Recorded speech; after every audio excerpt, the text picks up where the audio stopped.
বাংলাদেশে সাম্প্রদায়িক সম্প্রীতি থাকে। আপনাদের দেশে যখন আজমির শরীফ নিয়ে কথা হয় তখনও বাংলাদেশে সাম্প্রদায়িক সম্প্রীতি থাকে। সম্বলে যখন মসজিদ নিয়ে বাংলায় 5 জন মুসলমান কয়েকদিন আগেই নিহত হয়েছে তখনও বাংলাদেশে কোনো ধরনের বিশৃঙ্খলা হয় নাই। চট্টগ্রামে অ্যাডভোকেট সাইফুলকে যখন কুপিয়ে হত্যা করা হয়েছে তখনও বাংলাদেশের মানুষ সাম্প্রদায়িক সম্প্রীতি রক্ষা করেছে।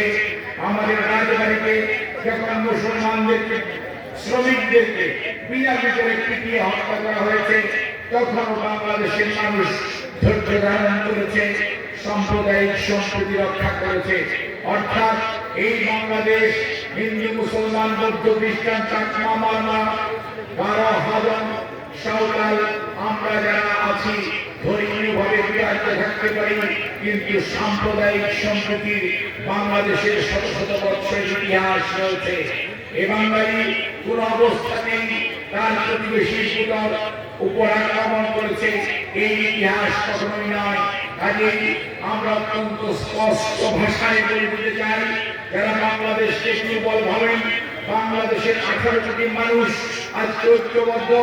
18 কোটি মানুষের 36 কোটি হাত বাংলাদেশের স্বাধীনতা সার্বভৌমত্ব রক্ষার জন্য বুকের রক্ত ঢেলে তবু বাংলাদেশ কোন অবস্থাতেই কারো পদাবত হবে না। কাজেই বাংলাদেশকে নিয়ে ষড়যন্ত্র দয়া করে করবেন না। আর আজকে আমার শিক্ষক ভাইয়েরা আপনারা যারা উপস্থিত, মনে রাখতে হবে আপনাদের দায়িত্ব সবচেয়ে বেশি।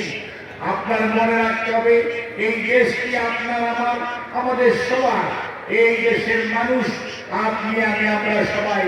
আমরা ঐক্যবদ্ধ থাকার জন্য আপনি আপনার স্কুলের বাচ্চাদেরকে যেমন বলবেন, আপনার পাড়ার মানুষকে বলবেন, আপনার গ্রামের মানুষকে বলবেন, তাদের ঐক্যবদ্ধ করবেন এবং তাদের মধ্যে যাতে সাম্প্রদায়িক সম্প্রীতি বজায় থাকে। কোনো অবস্থাতেই কোনো ধরনের বিশৃঙ্খলা যেন এবং অনুষ্ঠানিতে যাতে আমরা কোন অবস্থাতে পা না দিই সেই দিকে আমাদের খেয়াল রাখতে হবে। মনে রাখতে হবে আপনাকে আমাকে অনেক দূর যেতে হবে। আজকে 5ই আগস্টের পরে একটি পর্যায় মানে মাত্র এসছে, এখনো জনগণ তার যে অধিকার ফেরত পায়নি, জনগণ তার যে দেশের মালিকানা সেটিও ফেরত পায়নি। অর্থাৎ আমরা একটি পর্যায়ে আছি।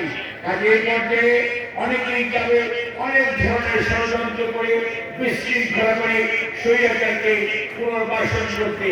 কিন্তু আপনারা কি পৃথিবীর ইতিহাসে কোনদিন দেখেছেন যে প্রতিটা স্বৈরাচার আবার কোনো ফেরত আসতে পারে? লক্ষণ সেনের বংশরা যেমন বাংলাদেশে ফেরত আসতে পারে নাই, মনে রাখবেন 5ই আগস্টের পলায়নিত স্বৈরাচারেরও এই বাংলাদেশে পুনর্বাসন হবে না।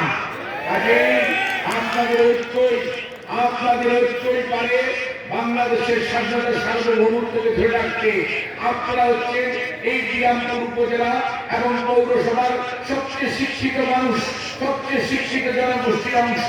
আজ আপনারাই হচ্ছেন সেই আলোকিত মানুষ যারা মানুষকে বুঝাবেন, আপনার জুনিয়রকে বুঝাবেন, আপনার পাশের লোকটিকে বুঝাবেন, যাতে করে আমরা আগামী দিনে বিভিন্ন উস্কানির মুখেও শান্তিপূর্ণ অবস্থা বজায় রেখে সামনের দিকে ঐক্যবদ্ধভাবে দেশকে এগিয়ে নিয়ে যেতে পারি। মনে রাখতে হবে ঐক্যই শুধুমাত্র পারে আপনাকে আমাকে বাংলাদেশকে সামনের দিকে এগিয়ে নিয়ে যেতে।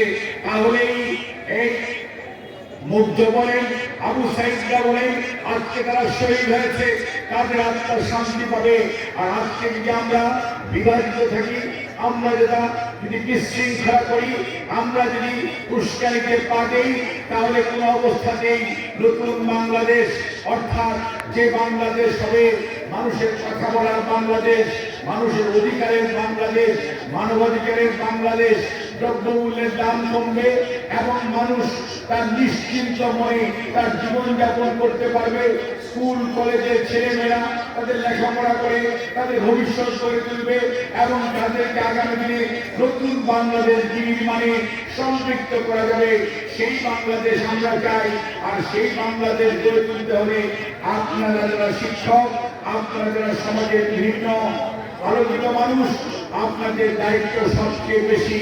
আর মুক্তিযোদ্ধা এতগুলো মানুষ আপনারা এই বিরামপুরে আছেন, আপনাদের দায়িত্ব আরো বেশি। কারণ যুদ্ধ করে যেমন দেশের পতাকা মানচিত্র অর্জন করেছেন, এটি রক্ষা করার দায়িত্ব আপনার আমার আমাদের সবার। আমরা সঠিকভাবে করছি কিনা সেই আলোচনা সমালোচনা করার দায়িত্ব আপনাদের। কাজেই মনে রাখতে হবে, কোন অবস্থাতেই মামুন কি করলো, হুমায়ুন কি করলো, রুবেল্লা রেজু কি করলো, এটি কিছু বলা যাবে না, তা হবে না। মনে রাখতে হবে, আলোচনা এবং সমালোচনা আমরা মানুষ তো ভুল করবেই। কাজে মানুষ যেহেতু ভুল করবে, তার আলোচনা সমালোচনা হবে, তার ভুল শুধরাতে হবে। এবং শুধরানোর জন্য আপনারা যারা এই যে সমাজের আলোচিত মানুষ,